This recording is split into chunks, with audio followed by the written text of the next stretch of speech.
नमस्कार, एस्ट्रोवी चैनल में आप सबका स्वागत है। आज इस वीडियो में हम बात करेंगे अप्रैल के मासिक राशिफल के बारे में। और सबसे पहले राशियों के क्रम में आज इस वीडियो में मैं आपको मेष राशि की संपूर्ण जानकारी दूंगा कि अप्रैल 2023 का महीना आपके लिए कैसा रहने वाला है।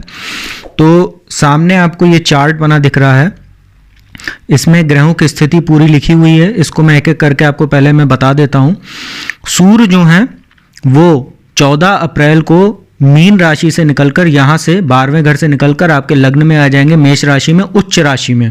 ये बहुत शुभ स्थिति रहेगी मेष राशि वालों के लिए। वहीं मंगल की बात करें तो पूरे महीने वो आपके पराक्रम भाव मिथुन राशि में बैठे रहेंगे, यहाँ पर पूरे महीने आपके पराक्रम में वृद्धि करेंगे। वहीं बृहस्पति की बात करें तो बृहस्पति आपके 12वें स्थान से निकल के 22 अप्रैल को वो भी लग्न में आ जाएंगे। जैसा कि ये एरो बना आपको लिखा दिख रहा है, ये लग्न में आ जाएंगे। और यहाँ पर एक समस्या ये हो जाएगी कि यहाँ राहु पूरे महीने विराजमान रहेंगे। तो बृहस्पति और राहु की जब युति होगी 22 अप्रैल से, तो यह आपके लिए चांडाल दोष का निर्माण करेगी लग्न में, जो शुभ स्थिति नहीं होगी। उसकी भी मैं संपूर्ण जानकारी आपको मैं आगे दूंगा। शुक्र की बात करें, शुक्र 6 अप्रैल से आपके वृषभ राशि में आ जाएंगे, जो उनकी स्वराशि है, खुद की राशि। दूसरे भाव में बहुत शुभ स्थिति हो जाएगी। ये वाणी का घर होता है, धन का घर होता है ये। इसके बाद बात करते हैं बुध की। बुध पूरे महीने आपके लग्न में विराजमान रहेंगे मेष राशि में। शनि की बात करें, पूरे महीने बहुत शुभ स्थिति में, एकादश भाव जो लाभ का घर होता है, यहाँ पर अपनी स्वयं की राशि कुंभ में विराजमान रहेंगे। राहु और केतु, राहु लग्न में ही रहेंगे पूरे महीने मेष राशि में, और केतु उनके सामने 7वीं राशि जो तुला राशि होती है, यहाँ पर सप्तम भाव जो वैवाहिक सुख का घर होता है, इसमें वो गोचर करेंगे। तो चलिए अब आपको एक एक करके पूरी जानकारी देते हैं कि राशियों के क्रम में जो मेष राशि है इसके लिए कैसा रहने वाला है अप्रैल का महीना। तो चलिए सबसे पहले बात करते हैं सूर्य की। सूर्य जो है वो 14 अप्रैल तक आपके द्वादश भाव में बैठे हुए हैं। 14 अप्रैल तक जो महीने का जो 14 दिन शुरुआत के हैं वो आपके लिए कहीं ना कहीं सूर्य समस्या पैदा कर रहे हैं। सूर्य आपके पंचम भाव के स्वामी होते हैं, जो शिक्षा और संतान का घर होता है। तो संतान को कहीं ना कहीं समस्या रहेगी 14 अप्रैल तक। संतान की शिक्षा में बाधा, आपकी भी शिक्षा में बाधा कहीं ना कहीं उत्पन्न होगी। यदि आप छात्र हैं तो दैनिक आमदनी में भी उतार चढ़ाव रहेगा, साथ ही खर्चों में वृद्धि रहेगी। परंतु सूर्य जब 14 अप्रैल को आपके लग्न में आ जाएंगे, यहाँ राहु भी विराजमान है, तो सूर्य और राहु का ग्रहण योग बन जाएगा। वहीं बुध भी विराजमान है, तो सूर्य और बुध का बुधादित्य राजयोग बनेगा। वहीं राहु और बुध की युति भी अच्छी नहीं मानी जाती है। तो 14 अप्रैल के बाद से सूर्य आपके उच्च राशि के जब यहाँ हो जाएंगे, तो कहीं ना कहीं मान सम्मान में तो आपकी वृद्धि होगी, आपको धन की भी आपको प्राप्ति होगी, शिक्षा में भी आपको सफलता मिलेगी। साथ ही मैनेजमेंट वगैरह आपका बहुत अच्छा रहेगा इस महीने। जो भी समस्याएं आपके सामने आएंगे उसको आप आसानी से टैकल कर लेंगे, क्योंकि सूर्य और बुध जो है बहुत अच्छा मैनेजमेंट देते हैं व्यक्ति को लग्न में खास तौर पे। और सूर्य यहाँ उच्च राशि के विराजमान है।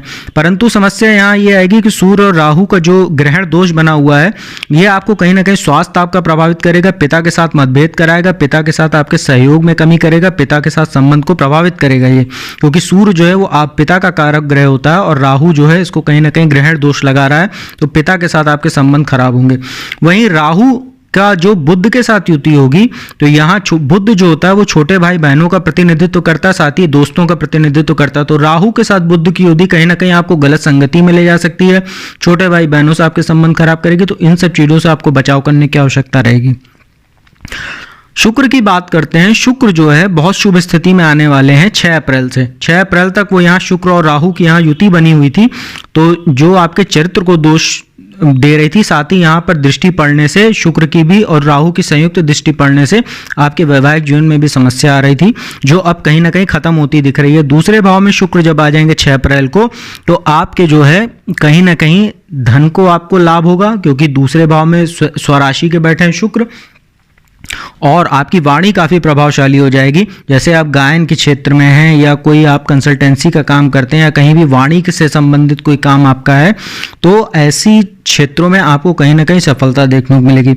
वहीं शुक्र की जो सप्तम दृष्टि है वो अष्टम भाव पर है, जहां 8 नंबर लिखा है। तो थोड़ा सा स्वास्थ्य आपका प्रभावित हो सकता है, जैसे कोई मूत्र विकार हो सकता है। यदि आप पहले से डायबिटीज से पीड़ित हैं तो आपको अधिक सतर्क रहने की आवश्यकता है। साथ ही यदि आपको डायबिटीज वगैरह नहीं है तो भी आपको खान पान पे जो है अपने संयम बरतने की आवश्यकता है। ज़्यादा चीनी वगैरह का सेवन ना करें, क्योंकि आपको मधुमेह की समस्या हो सकती है। परंतु आपको कोई ना कोई अचानक धन भी लाभ हो सकता है, क्योंकि अष्टम भाव जो होता है वो अचानक धन प्राप्ति का घर होता है, और शुक्र की दृष्टि यहाँ पर कहीं ना कहीं माफ कीजिएगा, आपको अचानक धन का लाभ करा सकती है। साथ ही शुक्र आपकी कुंडली में 7वें भाव के भी स्वामी होते हैं, वैवाहिक जीवन का घर होता है। यहाँ के स्वामी भी होकर यहाँ दूसरे भाव में बैठे हुए हैं, तो कहीं ना कहीं ससुराल पक्ष से भी आपको कोई आर्थिक लाभ हो सकता है। ऐसे ससुराल की ओर से आपको कोई संपत्ति की प्राप्ति हो सकती है, पत्नी के माध्यम से आपको कोई आर्थिक लाभ हो सकता है। साथ ही साझेदारी में व्यापार करते हैं तो भी आपको कहीं ना कहीं आर्थिक लाभ देखने को मिलेगा। इसके बाद हम बात करते हैं मंगल की। मंगल तीसरे भाव में बैठे हुए हैं, लग्न के स्वामी अष्टम भाव के स्वामी होकर तीसरे भाव में है। लग्नेश होकर तीसरे भाव में है। तीसरा भाव अष्टम से अष्टम होता है, ये भी मारक स्थान होता है। तो कहीं ना कहीं आपका स्वास्थ्य प्रभावित होगा, छोटे भाई बहनों का भी स्वास्थ्य प्रभावित होगा। कोई लाभदायक यात्रा आपकी जरूर हो सकती है इस गोचर के दौरान, छोटी। आईटी वगैरह फील्ड में से आप जुड़े हैं, टेक्निकल फील्ड से जुड़े हुए हैं और विदेश जाके पढ़ाई करना चाह रहे हैं तो भी आपके लिए समय बहुत अच्छा है, क्योंकि यहाँ बैठे मंगल की सप्तम दृष्टि भाग्य स्थान पर है और ये उच्च शिक्षा का घर होता है। तो यदि आईआईटी वगैरह करना चाहते हैं, आईआईटी कर चुके हैं, कोई टेक्निकल फील्ड से जुड़े हैं और विदेश जाके पढ़ाई करना चाह रहे हैं तो ये समय आपके लिए बहुत अच्छा है। आप अगर आप कोशिश करते हैं तो आपको जो है वीज़ा वगैरह आसानी से मिल जाएगा। वहीं मंगल की जो है अष्टम दृष्टि यहाँ दशम भाव पर पड़ रही, तो थोड़ा सा कार व्यापार में उतार चढ़ाव देखने को मिलेगा। हालांकि यहाँ उच्च दृष्टि बन रही है, मकर राशि बनती है, परंतु फिर भी अष्टम दृष्टि है तो कहीं ना कहीं कार व्यापार में आपको थोड़ी सी समस्या जरूर देखने को मिलेगी। उसके बाद हम बात करते हैं सप्तम भाव के, यहाँ केतु बैठे हुए हैं। केतु यहाँ बैठे हैं, राहु की दृष्टि है, 14 अप्रैल से सूर्य की दृष्टि है, बुध की पूरे महीने यहाँ दृष्टि है और बृहस्पति भी यहाँ आ जाएंगे 22 अप्रैल को। तो सूर्य, बुध, राहु, बृहस्पति 4 ग्रह की दृष्टि आपके सप्तम भाव पर 14 अप्रैल के बाद से पड़ेगी और केतु यहाँ विराजमान है। आपका वैवाहिक जीवन बहुत बुरी तरीके से प्रभावित होगा। हालांकि बृहस्पति बहुत थोड़ी सी राहत उसमें देंगे, क्योंकि बृहस्पति खुद दोष में आ जाएंगे 22 अप्रैल के बाद से। राहु के साथ सब उनका संबंध बनेगा तो चांडाल दोष बन जाएगा। सूर्य राहु का ग्रहण दोष, बृहस्पति राहु का चांडाल दोष, बुध राहु का भी जड़त्व दोष, इन सारे दोषों की दृष्टि आपके सप्तम भाव पर पड़ेगी। तो वैवाहिक जीवन बहुत बुरी तरीके से आपका डिस्टर्ब रहेगा पूरे महीने। और यहाँ पर केतु भी बैठे हुए हैं तो वैसे भी कहीं ना कहीं समस्या आपको देखने को मिलेगी। आपका कोई एक्स्ट्रा मैरिटल अफेयर वगैरह चल रहा है तो बहुत सतर्क रहें, अन्यथा आपका तलाक हो सकता है। साथ ही आप किसी ऐसी समस्या में फंस सकते हैं वैवाहिक जीवन में कि पति को पत्नी या पत्नी को पति के माध्यम से एक दूसरे से कोई कोर्ट कचहरी के मामलों में सामना करना पड़ सकता है, जैसे कोई दहेज वगैरह का कोई आरोप लग सकता है या किसी भी प्रकार का ऐसा दोषारोपण आपके ऊपर लग सकता है कि आपको जेल यात्रा करनी पड़ सकती है। तो आपको सतर्क रहने की आवश्यकता है। इसके बाद बात करते हैं शनि की। शनि आपके एकादश भाव में पूरे महीने बैठे हुए हैं, बहुत शुभ स्थिति में है, आय में वृद्धि कर रहे हैं, नाम यश में वृद्धि कर रहे हैं। परंतु समस्या यह है कि मंगल की शनि की भी नीच दृष्टि यहाँ लग्न पे पड़ रही है, मेष राशि पे पड़ रही है, जो शनि की नीच राशि होती है। तो कार व्यापार में अवरोध उत्पन्न होगा, भाग्य का रुक रुक कर साथ मिलेगा।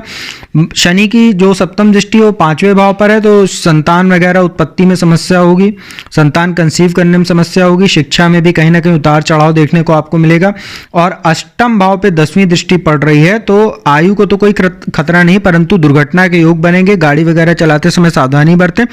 और साथ ही यदि आप तंत्र मंत्र, ज्योतिष, गुप्त विद्या, किसी रिसर्च या शोध कार्य से जुड़े हुए तो ये शनि आपको कहीं ना कहीं लाभ देने वाले रहेंगे, क्योंकि 10वीं दृष्टि पड़ रही है यहाँ पे। इसके बाद 12वें भाव की बात करते हैं। 22 अप्रैल तक बृहस्पति यहाँ बैठे हैं। बृहस्पति 12वें भाव में बहुत अच्छा फल नहीं देते हैं, आपको कहीं ना कहीं घर परिवार से आपको दूर किए हैं। आपका मन जो है वैवाहिक जीवन में नहीं लग रहा है, या ऐसी कोई पत्नी से समस्या हो सकती है, विरक्ति जैसी भावना बृहस्पति द्वादश भाव में देते हैं। साथ ही खर्च में भी वृद्धि किए हुए हैं, कोर्ट कचहरी का कोई मामला चल रहा है उसमें भी समस्या दे रहे हैं। यही बृहस्पति और समस्या देंगे आपको 22 अप्रैल के बाद से, 22 अप्रैल से लेकर 30 अक्टूबर तक, क्योंकि 30 अक्टूबर तक राहु लग्न में रहें और राहु 30 अक्टूबर के बाद आपके द्वादश भाव में आ जाएंगे, मीन राशि में उल्टा चलते हुए।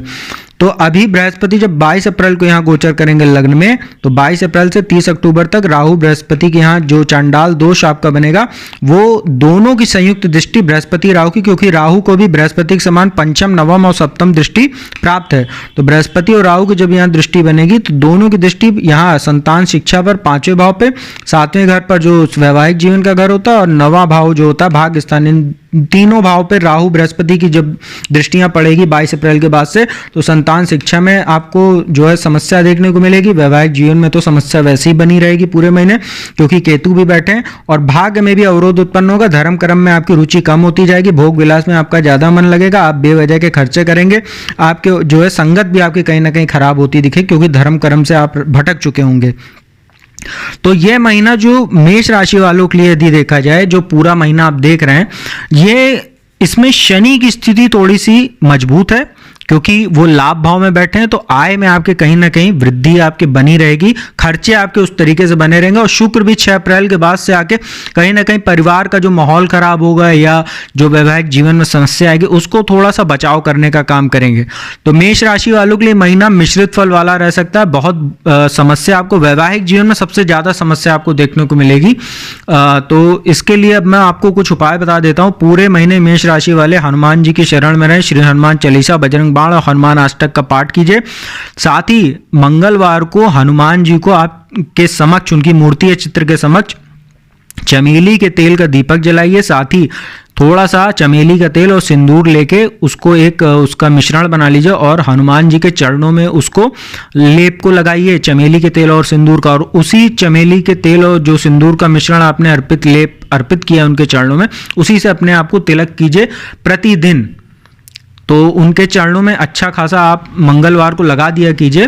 तो उससे आपको जो है उस लेप का जो तिलक है वो उसको आप माथे पे लगाएंगे तो कहीं ना कहीं आपको राहत देखने को मिलेगी। और प्रतिदिन जो है स्नान आदि के उपरांत सूर्य देव को जल भी अर्पित कीजिए, तो इससे आपको काफ़ी राहत देखने को मिलेगी। तो उम्मीद करता हूँ वीडियो आपको ये अच्छी लगी होगी। यदि वीडियो आपको अच्छी लगी तो चैनल को सब्सक्राइब कर दीजिएगा। बगल में बेल आइकन का बटन उसको भी प्रेस कर दीजिएगा, जिससे मेरे आने वाली वीडियोस की नोटिफिकेशन आपको सबसे पहले मिल सके। साथ ही वीडियो को लाइक और शेयर कर दीजिएगा। और कोई भी जातक मुझसे कुंडली विश्लेषण कराना चाहता हो तो मेरा नंबर डिस्क्रिप्शन में उपलब्ध रहता है। आप उस पर संपर्क करके अपॉइंटमेंट ले सकते हैं और फीस जमा कराने के उपरांत जो है आप मुझसे कुंडली विश्लेषण का लाभ ले सकते हैं, किसी भी देश, किसी भी शहर या जिले से। और आने वाले समय में अब मैं एक के बाद आपको अप्रैल महीने का जो मासिक राशिफल है, इसी के क्रम में अब मैं आपको 1 से 12 तक की राशियों की जानकारी दूंगा। आज मैंने मेष राशि की दी, अगली बार मैं वृषभ और मिथुन से लगा के पूरी मीन राशि तक आपको जानकारी दूंगा। तो अब मैं अपनी वाणी को यहीं विराम देता हूं और मेष राशि वाले जातकों को होली की अग्रिम शुभकामनाएं। ये वीडियो मैं पहले ही अपलोड कर रहा हूँ, इसलिए अभी होली का समय आने वाला है, इसलिए आपको होली की हार्दिक शुभकामनाएं मेरी ओर से। तो अब मैं अपनी वाणी को यहीं विराम देता हूँ। ओम नमः शिवाय।